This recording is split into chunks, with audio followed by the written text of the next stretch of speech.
నిన్ను పోషించడం నా వల్ల కాదు నైనా. ఒకటి సావనైనా సావు, లేదంటే ఇంట్లో నుంచి బయటెళ్ళు. ఒంట్లో ఓపిక లేదు, సూపు సరిగ్గా కనపడడం లేదు. బయటికి తెరవేసే ఎట్ట బతికేతనైనా. బతకపోతే సావు. ఇంట్లో నుంచి తల్లిదండ్రులు తెరవేసి ప్రశాంతంగా బతికే వాళ్ళని ఎంతో మందిని చూసినాను నేను.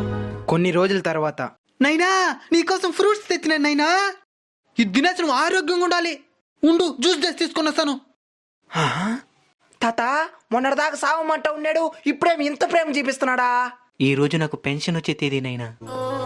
ఆ డబ్బుల కోసమే వాడు ఇవన్నీ చేస్తూ ఉన్నాడు. ఇవన్నీ తెలుసు కూడా ఎట్ట తాత వాడి ఇంత ప్రేమ చూపించగలుగుతున్నావా? కన్నవాళ్ళం కదనైనా, కఠినంగా ఉండలేకపోతున్నాం. మా అలాంటి ముస్లిం వాళ్ళందరూ మీ పెళ్ళిళ్ళు చూసి చనిపోవాలని ఎందుకు ఆశపడతామో తెలుసానైనా. మేము సచ్చినా మిమ్మల్ని చూసుకోవడానికి ఒక తోడు ఏర్పడిందని ప్రశాంతంగా చావడానికేనైనా. తల్లిదండ్రుల్ని బతుకున్నప్పుడే బాగా చూసుకోండి అయినా, చనిపోయిన తర్వాత చూసుకోవాలనుకున్నా మా